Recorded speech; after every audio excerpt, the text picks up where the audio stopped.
rasuluh. Subhanaka la ilma lana illa ma 'allamtana innaka antal alimul hakim. Qala rabbi shrah li sadri wa yassir li amri wa hlul 'uqdatam min lisani yafqahu qawli. Allahumma ajirna minan nar, Allahumma ajirna minan nar, Allahumma ajirna minan nar. Asbahna ala fitratul Islam wa ala kalimatil ikhlas. Ya ayyuhan nas ittaqullah usikum wa iyaya bitaqwallah faqad fazal muttaqun. Qala la ta'ala fil kitabil karim. A'udzubillahi minasyaitonir rajim. Allahul ladzi ja'ala lakumul laila litaskunu fihi wan nahara mubsira. Innallaha ladzu fadlin 'alan nasi walakinna aktsaran nasi la yashkurun. Shadaqallahul azim. Tuan-tuan, puan-puan, ibu-ibu, ayah-ayah, muslimat rahimakumullah. Assalamualaikum warahmatullahi wabarakatuh. Pertama dan selama-lamanya kita merafakkan setinggi-tinggi syukuran kepada Allah Subhanahu wa taala di atas segala nikmat yang telah dianugerahkan pada kita, nikmat kehidupan, disihatkan daripada segala kesakitan, dilapangkan daripada segala kesibukan, diberikan kekuatan, taufik dan hidayah. Allah Subhanahu wa taala menghimpunkan kita pada pagi hari ini dalam satu majlis kuliah tazkirah ilmu yang mana pastinya akan mendatangkan rahmat daripada Allah Subhanahu wa taala, dan mudah-mudahan pertemuan kita pada pagi hari ini mengundang barakah Allah Subhanahu wa taala. Alhamdulillah, kita masih lagi dikurniakan kehidupan oleh Allah Subhanahu wa taala untuk meneruskan perjalanan hidup kita, dan hari ini dalam bulan Muharram Allah Subhanahu wa taala pada tahun baru 1445 Hijrah Allah Subhanahu wa taala. Usia dunia kita bertambah setahun lagi dan usia akhirat kita berkurangan setahun lagi. Maknanya kita makin hampir menuju pada Allah Subhanahu wa taala. Sebab tu hijrah ni perlu dalam hidup kita, dan Nabi ingatkan kepada kita, hijrah tu bukanlah untuk tunjukkan kita ni lebih baik pada orang lain ataupun kita ni manusia yang sempurna, lebih sempurna pada orang lain. Tapi hijrah itu adalah melakukan sesuatu yang lebih baik daripada hari semalam yang kita tinggalkan.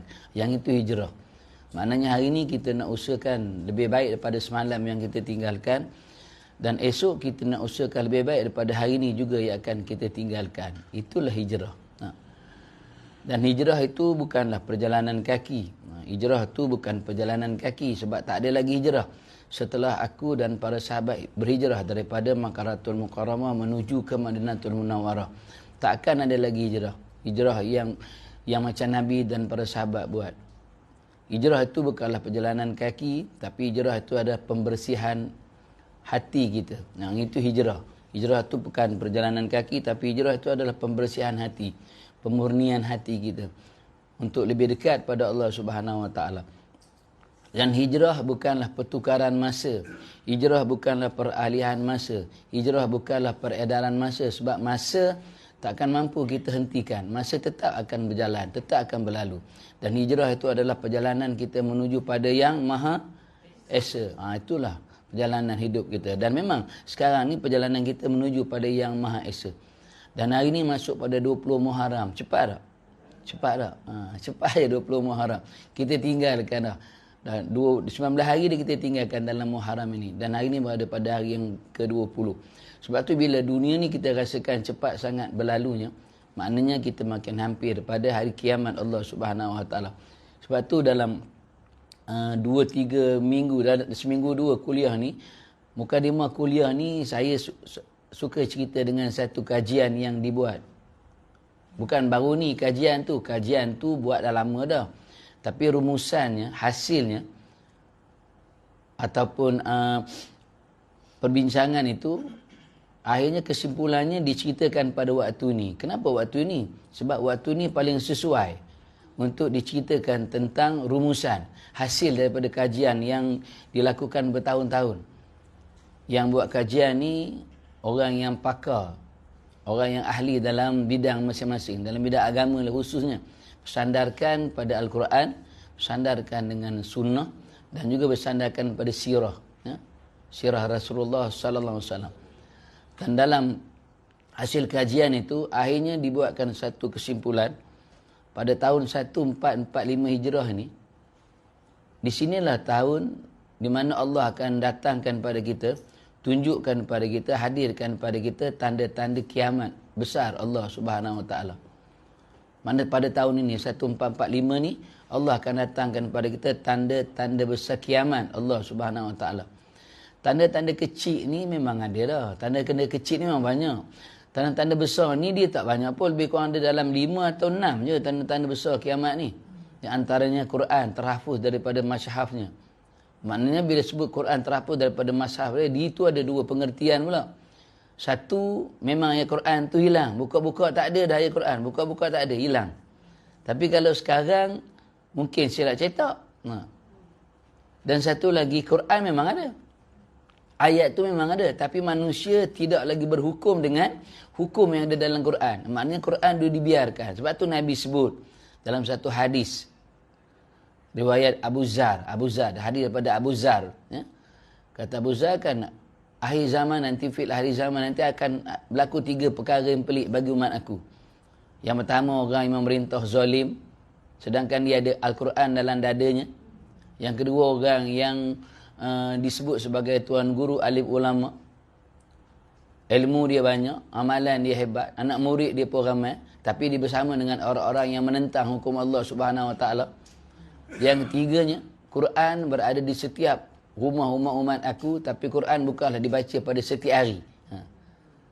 Quran berada di setiap rumah-rumah umat aku, kata Nabi, tapi Quran bukanlah dibaca pada setiap hari. Tu, pada Nabi tu pelik. Tapi pada kita mungkin benda tu tak pelik. Tapi pada Nabi tu pelik. Bila akhir zaman ni. Betul. Tanda yang antara tanda-tanda besar tu yang sebut sebagai terhilang, terhapusnya Al-Quran daripada masyhafnya. Yang kedua tu, ayat tu tetap ada. Tapi manusia tidak lagi berhukum dengan hukum Al-Quran yang Allah Ta'ala datangkan pada kita, yang Nabi tinggalkan pada kita. Sedangkan Al-Quran itulah hukum yang paling tinggi. Kita akan kata manusia tu sesat kalau dia ubah hukum dalam solat. Ubah macam mana kita ubah isyak ni, kita jadikan dia 2 rakaat. Sebab ada kuliah. Kuliah maghrib kadang-kadang lama no. Daripada pukul 8 sampai 9 suku. Saya kalau kuliah maghrib, kalau orang tak suruh berhenti sampai pukul 10 lah kuliah tu. Katalah pukul 9 tu pun lama dah. Lepas tu nak semayang lagi. Boleh tak kalau kita ringkaskan jadi 2 rakaat cukup lah. Kan sebab lama sangat dah, kuliah dekat sejam. Lepas tu nak semayang lagi. Tok Imam kan baca ayat panjang-panjang pula. Kita ringkaskan buat 2 rakaat boleh? Tak boleh. Lantarlah kalau kuliah tu habis pukul 11 pun tetap isyak 4 rakaat je dah. Kalau kita ubah, disebut kita sebagai golongan yang sesat lah. Sesat lah sebab ubah. Sebab ubah rakaat dalam solat dah. Kita ubah pula puasa. Orang lain puasa mula pada subuh, berakhir pada maghrib. Kita ubah. Mula pada subuh ke tapi berakhir zuhur. Zuhur boleh mentah kedah kau makan. Orang lain biar nanti dia maghrib. Kita ubah sikit. Akan disebut. Ni yang semua mengaji kat Darul Taklim ni sesat lah ni. Ada ke puasa ni mula subuh, berbukanya zuhur. Nah. Yang sini je, yang dalam ini je yang boleh. Luar tak boleh. Yang mengaji Darul Taklim je. Pegang pada satu fahaman tu. Orang kata Bro Nasir Darul Taklim dengan ustaz-ustaz dengan juru kameranya semua sesat. Semua sesat sebab ubah puasa dah. Tapi bila kita ubah hukum Allah yang lain, kenapa tak kata sesat? Kita ubah hukum zina. Nah, zina kalau dalam Quran sebut kalau yang buat zina tu, melakukan zina tu bujang, dua-duanya bujang, maka dia disebat dengan 80 ataupun 100 rotan. Piramli dah cerita dah. Tu Piramli. Kalau adalah penghulu dalam semerah padi tu, dia kita lantik jadi Perdana Menteri antaranya. Sebab dia berhukum dengan undang-undang Allah. Tapi tak ada dah. Tu cerita dah. Kalau yang melakukan zina tu yang dah kahwin, maka dia rejam sampai mati dah. Tapi hari ni kita ubah dah. Ubah 3 tahun penjara, 6 sebatan, bayar denda RM5,000. Sesat tak? Tanya dia sesat tak? Dah. Tu kita ubah. Sebab tu Nabi sebut akhir zaman. Quran ada, tapi Quran tidak lagi dijadikan sebagai undang-undang yang paling tinggi dalam hidup manusia. Sebab tu tanda-tanda besar Allah Ta'ala akan turunkan tahun ni. Itu hasil kajian tu. Tanda-tanda kecil ni, banyak dah tanda-tanda kecil. Antara tanda-tanda kecil apa? Tanda-tanda kecil kiamat. Kalau ingat-ingatlah. Nah. Antaranya apa? Ibu yang melahirkan tuan. Ibu yang melahirkan tuan. Faham tak ibu melahirkan tuan ni macam mana? Kan? Kita pula jadi orang gaji pada anak kita lah. Bela cucu kita. Itu ibu melahirkan tuan. Ada tak? Ni, zaman ni? Ada. Ada tak? Tetap ada. Kemudian wanita lebih ramai pada lelaki. Memang betul ramai wanita lah. Ramai wanita. Memang macam tu. Kalau kajian ni kita pernah buat dulu. Ya, dijai pada buat kajian. Nisbah. Bilangan lelaki dan wanita. Di Perak je. Jangan ambil tempat lain di Perak. Satu lelaki. Seorang lelaki nisbahnya 7 ataupun 10 wanita. Memang ramai. Sebab tu ramai orang. Ustaz-ustaz dijai tu poligami tu sebab tu. Sebab wanita ramai sangat. Jangan marah tak? Itu cakap je. Sebab ramai sangat. Ramai sangat. Satu ni sebenarnya 7 ataupun 10. Itu tanda-tanda kecil. Tanda-tanda kecil kiamat Allah subhanahu wa ta'ala. Allah datangkan. Kita tak tahulah Allah Ta'ala nak datangkan apa pada kita. Tapi tanda-tanda besar kiamat akan datang pada tahun 1445 Hijrah. Dan yang paling mengejutkan kita dah. Yang paling mengejutkan kita disebut dia dalam kajian tu pada 28 Julai. Mana benda ni dah berlalu dah 28 Julai 2023. Bila 28 Julai? Hari Jumaat minggu sudah. Tepat jam 4.45 pagi waktu Malaysia. Telah pun munculnya Imam Mahdi di kota Mekah. Yang itu kita tak tahu betul ke tak dah muncul atau belum. Tapi kajian ni sebut macam tu lah. 28 Julai tahun 2023 pada jam 4.45 pagi waktu Malaysia munculnya Imam Mahdi di kota Mekah. Dan pada hari yang sama juga pada 28 Julai tepat jam 2.45 petang. Maknanya lepas solat Jumaat turunnya Nabi Isa AS di salah satu kota di Syria yang namanya Damsyik. Maknanya kalau dua-dua tu dah turun dan muncul, memang betul lah dunia ni hampir dengan kiamat. Sebab tu Nabi sebut dunia ni 1500 tahun je. Sekarang ni 1445, lagi 55 tahun je. Kejap. Dan bila turun Imam Mahdi, bila turun Nabi Isa AS, Islam akan dimenangkan oleh Allah Subhanahu Wa Taala. Betul? Islam akan dimenangkan oleh Allah Subhanahu Wa Taala. Dan bila menang Islam, barulah bila turunnya Imam Mahdi, bila turunnya Nabi Isa AS, semua kita akan jadi pengikut. Akan jadi pengikut Imam Mahdi. Sebab tu manusia dia tertunggu-tunggu sangat. Munculnya Imam Mahdi dan turunnya Nabi Isa dengan tugas masing-masing. Islam akan dimenangkan oleh Allah. Sebab tu salah satu hadis daripada Rasulullah SAW yang Nabi sebut, Islam kembali berkuasa, akan diberikan kemenangan setiap 100 tahun. Setiap 100 tahun Islam akan menang, betul? Tahun yang terakhir Islam berkuasa 1924. 100 tahun daripada tu 2024. Tahun depan je lah. Tahun depan. InsyaAllah lah tahun depan menang. Islam menang, kemudian Islam bila kemenangan dan bagi agama Allah Subhanahu Wa Taala, tak lama lepas tu dunia akan dikiamatkan oleh Allah Subhanahu Wa Taala. Sebab tu sekarang ni memang manusia khususnya umat Islam, dia memang tenanti-nanti sangat munculnya Imam Mahdi. Sebab apa? Sebab Islam sekarang ni dia berpecah banyak dah. Pecahnya macam-macam bahagian pecah dah. Bila pecah, kita makin lemah. Mudah untuk dikuasai oleh bangsa lain, agama lain. Yang sekarang ni memang memusuh Islam lah. Tak kira di mana. Sebab tu yang kita teruja sangat tunggu bilanya muncul Imam Mahdi. Sebab tu kalau tak salah saya lah, kalau di Malaysia lebih kurang dalam 30 orang yang pernah ditangkap sebab mengaku jadi Imam Mahdi. Haji Mahdi ada. Zaman Piramli, Haji Mahdi. Yang ni Imam Mahdi. Hampir 30 orang yang ditangkap sebab mengaku sebagai Imam Mahdi. Itu tak hebat lagi lah. Kalau di Iran, salah satu penjara, di Iran tu dalam satu sel tu ada lebih kurang dalam 2 ke 3 ribu orang banduan. Yang salahnya semua sama je. Satu je salahnya. Apa? Semua tu mengaku jadi Imam Mahdi. Hampir dekat 2 ke 3 ribu orang. Memang tunggu-tunggu sangat Imam Mahdi ni muncul. Sebab dia akan bawa kemenangan dalam agama Allah Subhanahu Wa Taala. Yang itu kajian. Betul, memang betul.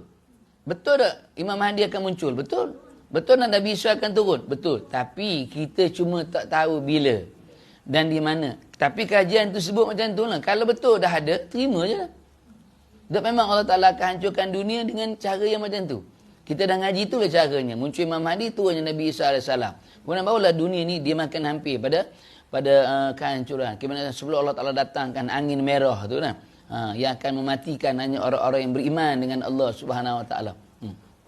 Maknanya betul, hidup kita ni semakin sampai pada penghujungnya. Tak kira lah kalau dunia ni tinggal lagi 55 tahun ke, 550 tahun ke, 500 tahun lagi ke, dunia tetap akan kiamat. Itu. Dan kita pun tetap akan menuju pada Yang Maha Esa. Itu je. Cuma tak tahu zaman kita ke dunia dikiamatkan oleh Allah ataupun zaman yang lain. Itu hak Allah Subhanahu Wa Ta'ala. Tu habis di situ. Mukadimah. Lebih kurang dalam setengah jam. Ya. Masuk pada bab yang ke-24. Betul? Bab yang ke-24. 24. Yang ada buku, buka muka surat 59. Yang ada buku lah. Yang tak ada buku, buat-buat macam ada buku. Tak apa. Tak ada masalah. Boleh tulis lah. Bab yang ke-24. Menangguhkan pembayaran hutang. Ni cerita hutang pula pagi ni. Aduh. Baru je ni. Nak mula tahun baru dah cerita hutang. Ini yang berhutang ni. Menangguhkan pembayaran hutang. Bismillahirrahmanirrahim. Seseorang yang berhutang adalah wajib membayarnya mengikut hukum Islam.